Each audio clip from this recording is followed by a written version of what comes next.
Francis Ngannou, champion du monde UFC, Ultimate Fighting Championship, la plus importante ligue mondiale des arts martiaux mixtes, a à son actif 20 combats, dont 14 en UFC pour 12 victoires, dont 10 par KO. À 36 ans et après 7 années de haut niveau dans les arts martiaux mixtes, le champion camerounais souhaite s'offrir de nouveaux défis. Francis Ngannou est notre invité dans cette interview.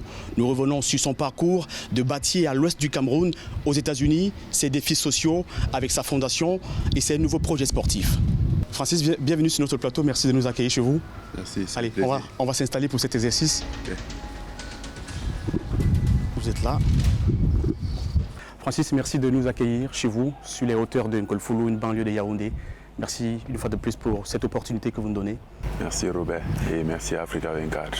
Alors, après votre départ de l'UFC, vous avez indiqué que vous étiez aussi passionné par la boxe. Francis Ngannou, quels sont vos prochains défis sportifs?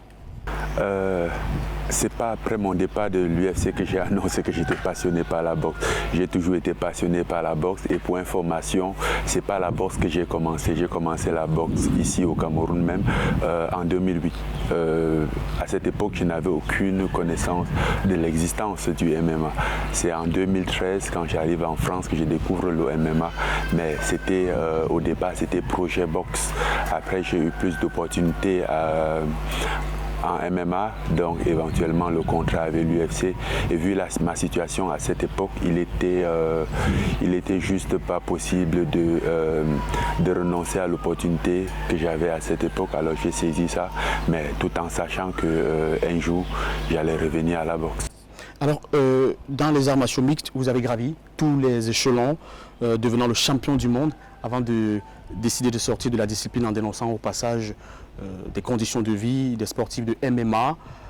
Est-ce que... Je ne suis pas sorti des arts martiaux mixtes, je suis sorti de l'UFC. Oui. Voilà, je n'ai pas été d'accord avec certains principes, mais je reste un combattant des arts martiaux mixtes, dont éventuellement à l'avenir je vais pratiquer.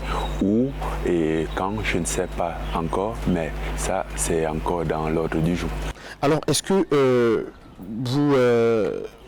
vous êtes le héros des pratiquants de ce sport pour les uns, sportifs trop ambitieux, voulant monnayer au prix fort ses succès et sa notoriété planétaire pour les autres? Où est-ce que vous vous situez dans cette description? Au fait, je me situe à la même position qu'au départ. Je pense qu'au départ, j'étais juste un jeune ambitieux qui avait envie de réaliser ses rêves, de faire ce qu'il était le plus passionné, parce que depuis aussi longtemps que je m'en souviens, j'ai été toujours passionné des arts martiaux mixtes, de tout ce qui était combat et même des films. Donc j'ai poursuivi ce rêve et bien entendu, je n'avais aucune garantie, surtout que j'étais au Cameroun. Donc je ne savais pas que ça pouvait aboutir, mais il était juste question pour moi de faire le maximum, de donner le meilleur de moi-même. Et même si ça ne marche pas, quitte à ce que j'éloigne de moi la culpabilité et que je n'ai pas à regretter un jour dans ma vie de ne pas avoir essayé, il était donc question d'essayer sans toutefois me donner des limites. Et voilà là où on en est aujourd'hui et je pense que j'ai encore de la marge à progresser. Alors, est-ce que vous avez l'impression que vos coéquipiers, vos combattants, vos collègues combattants vous ont soutenu dans cette démarche-là? Dans quelle démarche? Dans la démarche de celui qui revendiquait les meilleures conditions, que ce soit en termes de syndicats, en termes de mise en place d'un dispositif qui puisse suivre la santé des combattants. Oui, je comprends bien la situation. Ils ont soutenu, mais vous savez, le truc, c'est qu'avec le temps, l'UFC devient de plus en plus grand et les combattants deviennent de plus en plus petits.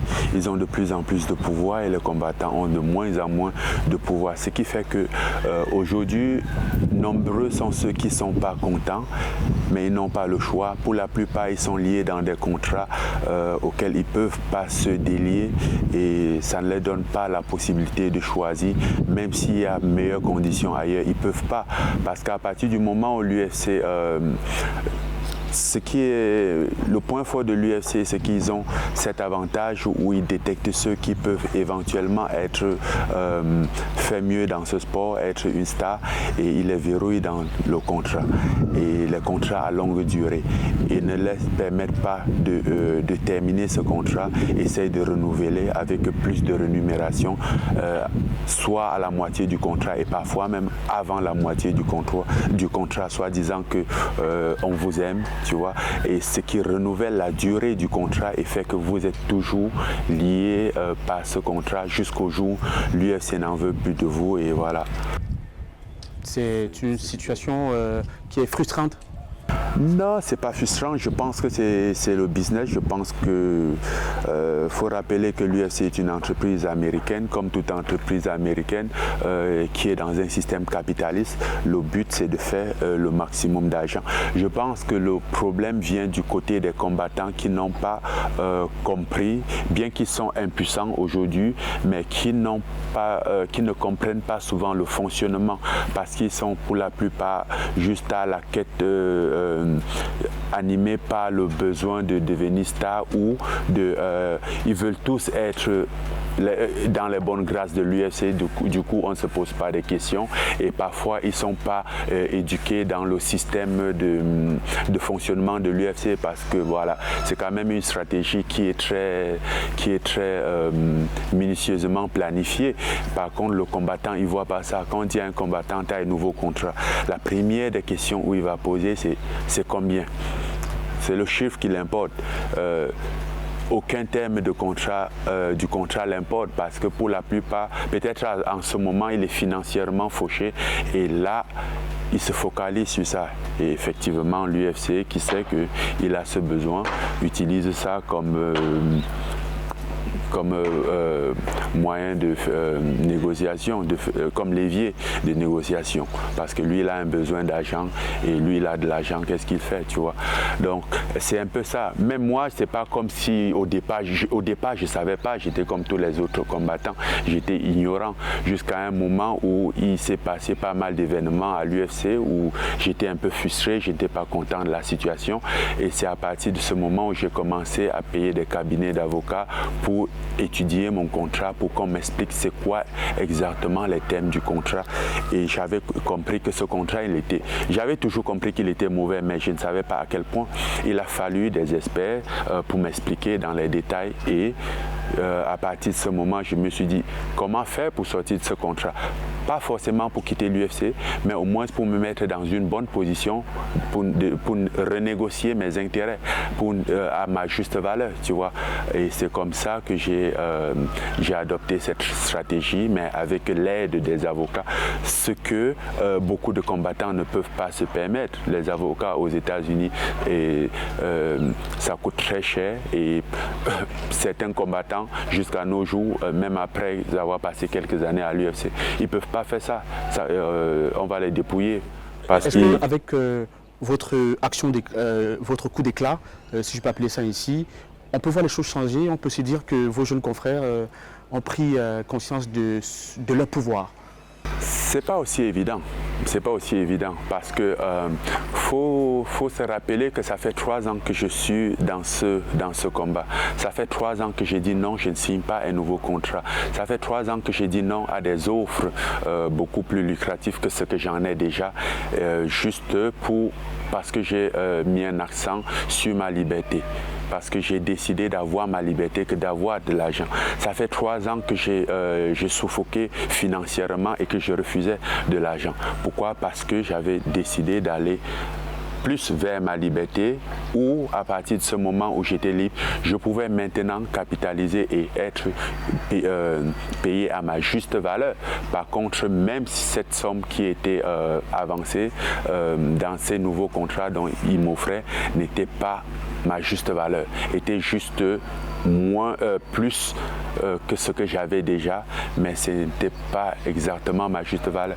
Et dans tous les deux cas, je pense qu'à la fin, à partir du moment où je me suis rendu compte que j'étais piégé dans un contrat, juste cette idée d'être piégé dans un contrat ne m'arrangeait pas. Je voulais être libre d'abord, avant tout.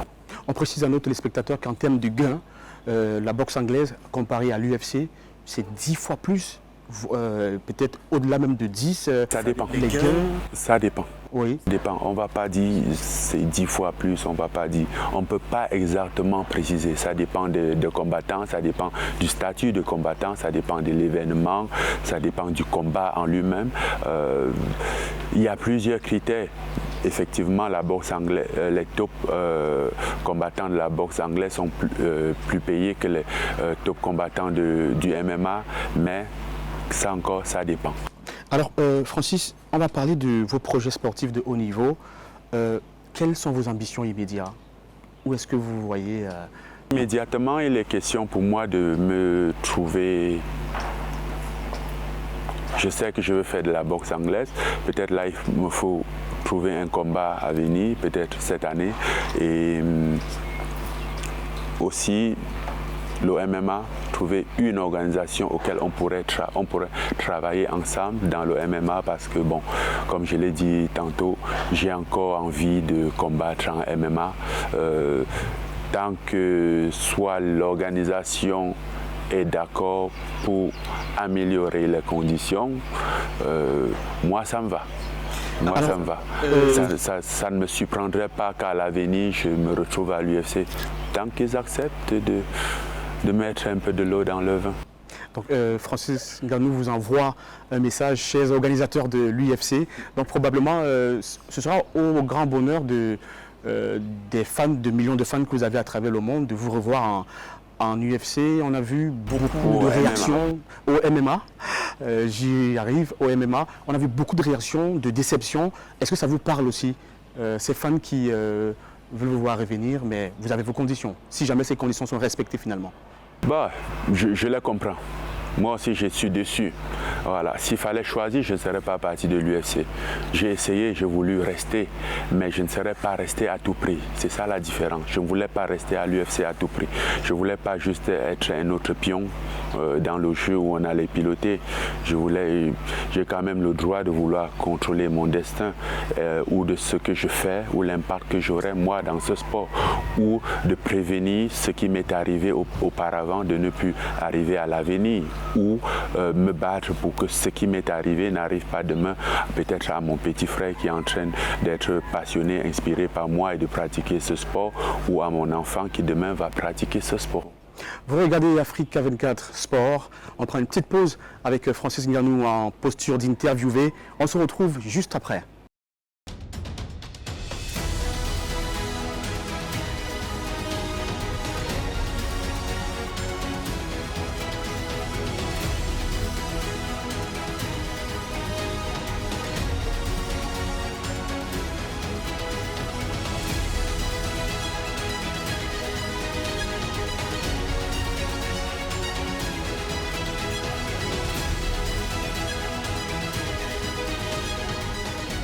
Bienvenue à vous si vous nous rejoignez seulement maintenant sur Africa 24 Sport. Vous regardez une édition exclusive de l'interview avec en face Francis Ngannou que nous retrouvons après cette pause.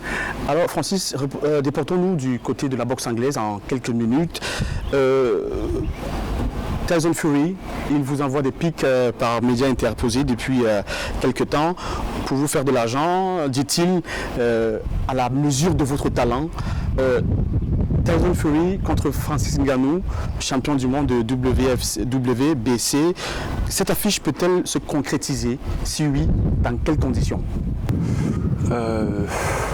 Oui, ça peut se concrétiser, mais c'est pas aussi prévisible, c'est pas aussi évident que ça à l'heure actuelle, même si on essaie d'engager les pourparlers. Dans quelles conditions, ça encore, ça dépend. Tant que ça peut se faire, je pense que les conditions seront bonnes. Je suis d'accord pour toutes les conditions. Ça fait longtemps, cet échange entre Tyson Fury et moi, ça fait plus de 2 ans qu'on essaie de se chauffer un peu sur les réseaux sociaux et je pense que là, je suis libre et lui aussi, ça va dépendre de son camp, de ses obligations contractuelles qui pourront lui permettre à lui de s'engager dans ça. Mais peu importe les conditions, je pense on a parlé une fois des gants de MMA, dont les gants de 4 ounces et peut-être dans un octogone. Oui. Avec Avec les règles Tyson anglaises, avec Mike Tyson comme en posture d'arbitre. ouais. C'est un combat, j'ai envie de dire, ce serait peut-être l'un des plus beaux combats qu'on ait vu sur cette planète. Ouais, ce serait un combat légendaire. Légendaire. Mais on se dit, si deux grosses têtes d'affiche, Tyson Fury d'un côté, Francis Ngannou de l'autre, sont partants, on se dit, est-ce que ça ne devrait pas faciliter les choses en termes de réglementation, en termes d'administration, en termes de mise en place de tout ça? Bon, il faut aussi savoir que même si c'est un combat entre deux personnes, il y aura plusieurs parties impliquées. Tyson Fury aussi est en partenariat avec pas mal de personnes, peut-être un promoteur qui est Queensberry, une plateforme de distribution, ça encore je ne sais pas, ça peut être ESPN ou DAZN ou Showtime, je ne sais pas. Donc il y a plusieurs paramètres, il y a plusieurs personnes qui vont être assises à table pour cette conversation et pour qu'on aille dans le même sens. Comme on dit, les bonnes choses ont souvent une grosse machine à mettre en branle en arrière, donc on reste en attente avec vous, chers téléspectateurs. Francis, au-delà de la compétition que vous engagez dans la transmission de votre savoir, vous avez entamé la construction d'un immense gymnase dédié à la formation de jeunes talents, de jeunes Camerounais dans les sports de combat à Douala, la capitale économique du Cameroun. Où en êtes-vous sur ce chantier? Déjà, il faut rappeler que c'est le deuxième parce que ça fait 4 ans, presque plus de 4 ans que la fondation existe. On a un premier local à Batié qui est opérationnel depuis 4 ans. Et celui de Douala, on a construit avec notre partenaire qui est Premier Bet. Et ça fait, hier, on m'a envoyé les photos des grosses œuvres qui ont été presque terminées. Donc, on prévoit encore, on est encore dans les temps, au fait, selon les techniciens, on espère que le chantier sera livré au mois d'avril. Avril 2023. Avril 2023, oui. Alors, quelles sont vos priorités à travers ce projet? Ma priorité à travers ce projet, nos priorités à travers ce projet, parce que je ne suis plus seul sur le projet, c'est déjà d'essayer à notre niveau à donner l'opportunité à tout jeune Camerounais qui est passionné par ce sport, qui aimerait pratiquer, d'avoir au moins un endroit où aller. Et éventuellement, après les entraînements, il faut la compétition, commencer à organiser des petites compétitions pour les faire donner de l'expérience, afin qu'ils puissent aller combattre dans des organisations plus grandes ou des organisations internationales. Mais la base, c'est de créer, le but, c'est de créer la base, la souche qui est le talent localement. Alors, vous disposez d'une fondation qui réalise des dons à des familles dans le besoin. Quelle importance ce type d'action a pour vous? Bon, je ne vais pas dire qu'il réalise des dons à des familles qui ont des besoins, mais je vais dire qu'il fait des dons à hauteur de ce qu'il est capable, tu vois, parce que je connais les besoins et les besoins, ils sont énormes, tu vois. Donc, pour moi, c'est un plaisir parce que le but de cette fondation a commencé quand je suis arrivé par exemple en France et j'allais dans les salles de sport, je m'entraînais et je voyais des gants, les gens jetaient des gants qui étaient encore utilisables, des gants que quand moi j'étais ici, ça valait de l'or. Et j'ai commencé à rassembler tout ça. Et une sorte de recyclage. Ouais, je me suis dit, non, pas de recyclage, la récupération. Récupération. Voilà. Ouais. Je me suis dit, ça encore, ce serait utilisable. Ça à un boxeur au Cameroun, ça aurait encore de la valeur parce que j'étais là, moi, j'ai vécu, j'ai touché la réalité du doigt. Et c'est comme ça que j'ai commencé à regrouper le matériel sportif dans les salles de sport et j'ai commencé à demander aux gens et dans d'autres salles de sport. Et l'autre élément qui était plus important, c'est pour ça que je ne me suis pas arrêté uniquement au sport parce que bon, j'ai grandi dans une précarité où même le bic était de l'or. Et où on n'avait pas de vêtements, où on n'avait pas de chaussures. Parfois, on devait porter les vêtements déjà utilisés de nos cousins ou des membres de notre famille. Quand bien même ils ont la volonté de nous les donner. Donc, Et je voyais tout ça, c'était un peu, il y avait cette possibilité. Alors j'ai commencé à ramasser tout ce qui était possible, les vêtements, les chaussures, et charger dans des conteneurs pour envoyer ici.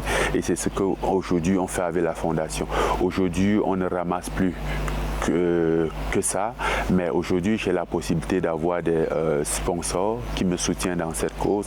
Par exemple comme Gymshark, mon sponsor, ils envoient des habits aujourd'hui à la fondation et où on en fait des dons, tu vois. Donc ça, ce sont des trucs qui me font plaisir parce que ne serait-ce que pour avoir eu la volonté, pour avoir été le pont entre peut-être un partenaire ou un sponsor et ces jeunes-là qui sont dans le besoin, j'ai quand même aidé à faire cette transition et à permettre qu'un enfant qui devait pas avoir d'habits aujourd'hui ou un sac scolaire ou un cahier, tu vois. Donc ça, j'essaie moi à ce petit niveau de contribuer parce que j'étais à leur position hier et j'aurais voulu que quelqu'un fasse un effort comme ça pour moi. Tendre la main pour ceux qui n'en ont pas assez. Quelle contribution pensez-vous apporter au développement du sport en général en Afrique? Quelle est votre vision pour éduquer les jeunes talents en milieu scolaire dans l'organisation des fédérations, par exemple? Ça, c'est un projet un peu compliqué parce que ça fait longtemps que je me suis penché sur ce projet déjà pour le développement du MMA qui est un sport très jeune en Afrique et jeune partout dans le monde d'ailleurs, mais surtout en Afrique.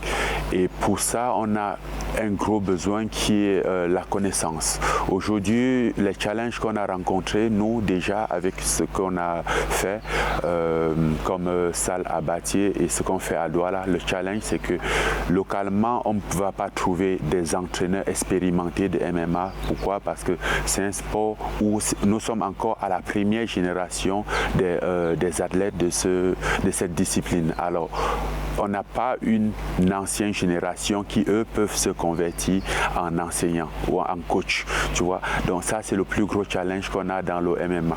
Et j'aimerais aussi que nous aussi en Afrique, on prenne conscience du challenge qu'on a et qu'on prenne le temps de faire un investissement sur long terme et qu'on, au lieu de vouloir récolter tout de suite, tu vois, j'en vois des gens qui partent directement qui ont juste envie d'avoir l'événement, d'avoir un gros truc comme l'UFC.